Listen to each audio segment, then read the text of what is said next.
Bang, ni tengok ni Ni G30 Kita tengok kipas dia. Allah. Ni dengan ni. Ni dia kecil sikit, yang ni besar ni. Okey. Kalau kita tengok compare bentuk dia pula.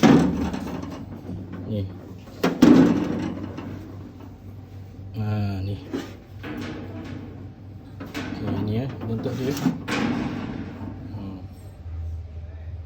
Okey. Yang satu depan dia. Okey. Okey ni. Okey, nampak tak? Kipas ni. Ni kipas ni. Ni kipas ni. Housing dia.